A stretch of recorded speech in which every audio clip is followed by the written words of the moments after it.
Hi kids, welcome back to online classes. Today's I will teach you the transport. Transport is not only need for the traveling to the place but also for moving goods from one place to another place. Transport केवल सिर्फ transport होता क्या है? यातायात। हिंदी में इसको हम यातायात बोलते हैं। तो ये हमारी सिर्फ एक यात्रा करने का साधन ही नहीं है, यानी एक जगह से दूसरी जगह सिर्फ इंसान ही आ जा नहीं सकते, इसमें सामान को भी एक जगह से दूसरी जगह पर ले जाया या लाया जा सकता है। जैसे एक फैक्ट्री है, उसमें रॉ मटेरियल लाना है, उसके लिए भी ट्रांसपोर्ट की ज़रूरत पड़ेगी। फिर जो रॉ मटेरियल से फिनिशिंग गुड तैयार हुई है उसको मार्केट तक पहुंचाना है, तो उसके लिए भी ट्रांसपोर्ट की ज़रूरत पड़ेगी। तो इसके लिए जो टू मेजर डेवलपमेंट हुई इस फील्ड में, वो कौन कौन सी हुई? First of all the invention of the wheel, पहले चक्के की यानी पहिए की जो आविष्कार हुआ था।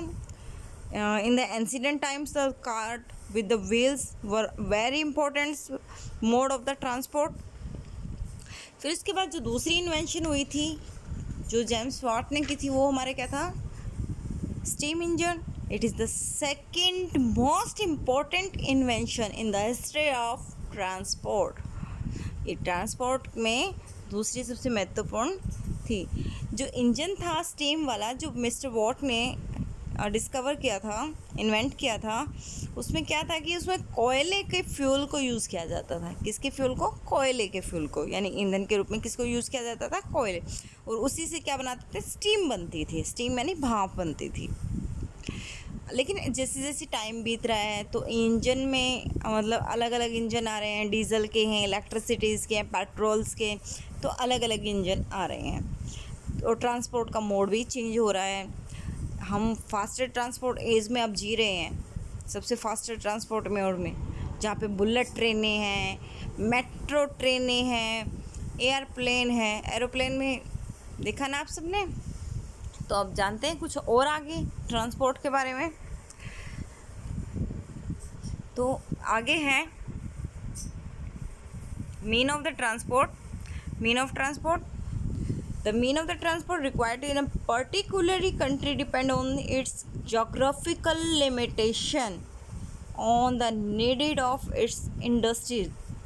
जो मीन ऑफ ट्रांसपोर्ट होता है, यानी ट्रांसपोर्ट के साधन जो होते हैं, वो डिपेंड करता है उस कंट्री, किसी देश के भौतिक, भूगोलिक, ठीक है, भूगोलिक तौर पे जो वहाँ पे कंडीशंस होती हैं उस पे, और जो इंडस्ट्रीज़, उद्योगों की मांग होती है उस पे डिपेंड करता है।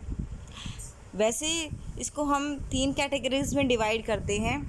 First of all land transport, second is the water transport, third is the air transport. तो लैंड ट्रांसपोर्ट में हमारे 2 होते हैं, रोडवेज और रेलवेज। लैंड ट्रांसपोर्ट और ground transport refer to the transport of the movement of people or goods from one place to another place on the land either by road or rail. इसमें क्या है कि जो transport के जो साधन use किया जाते हैं एक स्थान से दूसरे स्थान तक ले जाने के लिए, वस्तुओं को या फिर ह्यूमन्स बीइंग को, तो क्या कर, या कोई भी जिसको एक जगह से दूसरे स्थान पर ले जाना पड़ता है, तो उसमें रेल या रोड का यूज़ किया जाता है। इसमें रोडवेज होती हैं और रेलवेज होती हैं। तो रोडवेज में क्या आता है आपका? इसमें क्या है? Roads are the needed the fast movement of the vehicles आपने देखेंगे रोड के ऊपर चलते हुए। तो रोड्स, और हर कंट्रीज़ का अपना एक रोड नेटवर्क होता है जिससे वो जाती हैं। Developed countries have the network of highway, समझ रहे हो ना? हाईवे जहाँ पे स्पीड लिमिट्स होती हैं, एक्सप्रेस वे भी बोलते हैं। और ये स्ट्रेट रोड होता है और बहुत ब्रॉड होता है, बहुत ही ब्रॉड होता है। इसको 2 हिस्सों में बांटा जाता है। एक तरफ से ट्रैफिक मूव कर रहा वन डायरेक्शन में, और दूसरी तरफ से अपोजिट डायरेक्शन में मूव कर रहा होता है। बीच में डिवाइडर होते हैं, ठीक है। ये 4 लाइंस का हो सकता है और 6 लाइंस दोनों का ही हो सकता है। ओके, इस तरीके से हाईवे होता है। ये ब्रॉड्स होते हैं, उनको एक्सप्रेस वे से जाना जाता है। ये 4 से 6 लाइन का हो सकता है। तो हर एक कंट्री का अपना एक रोडवेज होता है। नेक्स्ट, इन पे हाई जो फिक्स होती है इनकी स्पीड फिक्स होती है। नेक्स्ट है कि किसी भी कंट्रीज़ का कोई अपना एक अदर ही मतलब कि नेटवर्क होता है रोड्स का। जैसे हम इंडिया की बात करते हैं तो इंडिया के जो नेबर्स कंट्रीज़ हैं, neighbours country means Pakistan, Nepal, Bhutan, Bangladesh. तो इनमें हम क्या करते हैं, रोड नेटवर्क के थ्रू जाते हैं।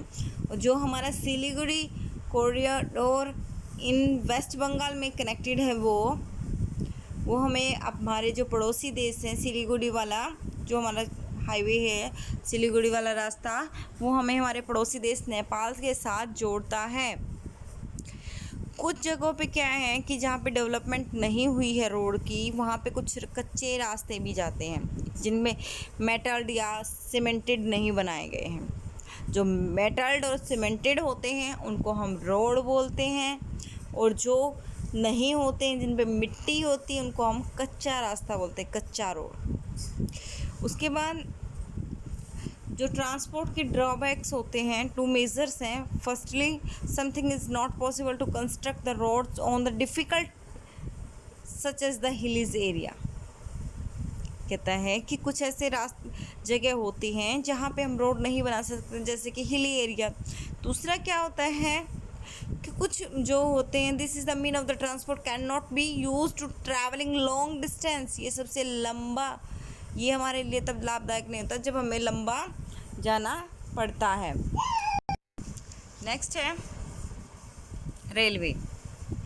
रेलवे क्या होता है? रेलवे, जिस इसका नाम है रेलवे, तो railway are the one of the most popular means of the transport in the India. India में सबसे ज़्यादा यूज़ होने वाली चीज़ है रेलवे। ट्रेन सबने देखी है। तो there are the introduce by the British. तो रेलवे से हमें इंट्रोड्यूस किसने करवाया था? ब्रिटिश ने। तो ब्रिटिश यानी अंग्रेज़ों ने।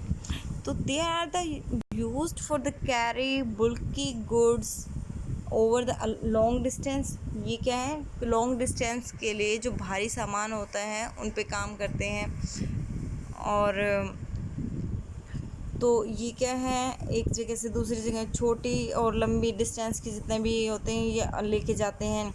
इन ट्रेनों में कच्चा माल लेके जाया जाता है फैक्ट्री तक और इंडस्ट्रीज़ तक, और वहाँ से फिर जो फिनिशिंग गुड्स होता है वो कंट्री के अलग अलग पार्ट्स में पहुँचाया जाता है, या पोर्ट पर एक्सपोर्ट के लिए पहुँचाया जाता है। पोर्ट समझते हो ना, जहाँ पे समुद्री तटीय होते हैं, जहाँ पे ये बंदरगाहें होती हैं। तो रेलवे क्या है, एक इम्पोर्टेंट रोल प्ले कर रही है growth of and development in the industries.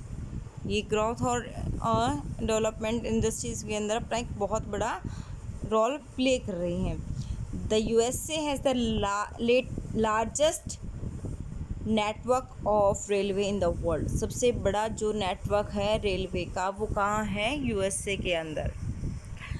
उसके बाद क्या है कि रेलवे कनेक्ट करता है सिटीज़ और ईस्टर्न कोस्ट को दूसरी जो वेस्टर्न कोस्ट की होती हैं, और इसी डिस्टेंस रेलवे लाइंस को हम ट्रांस कॉन्टिनेंटल रेलवेज बोलते हैं, महाद्वीपीय रेल मार्ग। जब जो हमारे पूर्वी कोस्ट के हैं और उनको पश्चिमी कोस्ट तक मिलाते हैं जो लाइनें, उनको हम ट्रांस कॉन्टिनेंटल बोलते हैं। उसके बाद कुछ कंट्रीज़ हैं जैसे USA, कनाडा और ऑस्ट्रेलिया। इनके पास काफ़ी बड़े बड़े बड़े बड़े रेलवे नेटवर्क्स हैं। और उसके बाद जापान, चाइना, फ्रेंच, इनके पास सबसे ज़्यादा तेज़ दौड़ने वाली किसके पास? जापान, चाइना, फ्रांस, सब इनके पास सबसे ज़्यादा तेज़ दौड़ने वाली क्या है? ट्रेनें हैं, जिनकी स्पीड लगभग कितनी है? 430 किलोमीटर पर आवर। और एक हमारा अंडर वाटर रेलवे भी है, अंडर वाटर रेलवे भी है, जो कहाँ है? टनल है अंडर वाटर फ्रांस के अंदर, तो फ्रांस में क्या है, वो किसको जोड़ती है, फ्रांस को और यूनाइटेड किंगडम को, ठीक है। और ट्रांस साइबेरियन हमारा दुनिया का सबसे लंबा रेलवे मार्ग है। ट्रांस साइबेरियन दुनिया का सबसे लंबा रेलवे मार्ग है, जो कितने किलोमीटर की जर्नी तय करता है, 10,000। कितने, 10,000। और जो अर्बन रेलवे सिस्टम चला है आजकल इंडिया में भी चला हुआ है, इंडिया में, तो वो होता है मेट्रो ट्रेन का। मेट्रो ट्रेन इसको बोलते हैं। मेट्रो के बारे में आपने बहुत कुछ सुना होगा, दिल्ली में चलती है, मुंबई में चलती है, गुड़गांव चलती है, आजकल तो हर जगह चलने लगी हैं। उसके बाद वैसे अलग अलग देशों में भी चलती हैं, लंदन, न्यूयॉर्क, टोक्यो, इनमें सब में चलती हैं। और जो इंडिया है, India has the largest railway network in Asia and fourth largest in the world. Asia में पहले पर और वर्ल्ड में 4th नंबर पे इंडिया का रेलवे नेटवर्क है। यहाँ पे शताब्दी और राजधानी 2 सुपर फास्ट ट्रेनें हैं। शताब्दी और राजधानी इनके नाम है।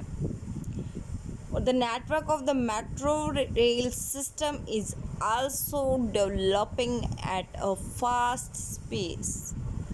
इसको बिल्कुल बहुत फास्ट चल रहा है, बहुत ही फास्ट की रेलवे मतलब कि मेट्रो भी फैल रही है। आई होप कि आज आपको इतना समझ आया होगा। बाकी अपना नेक्स्ट पार्ट में। Thank you, have a nice day.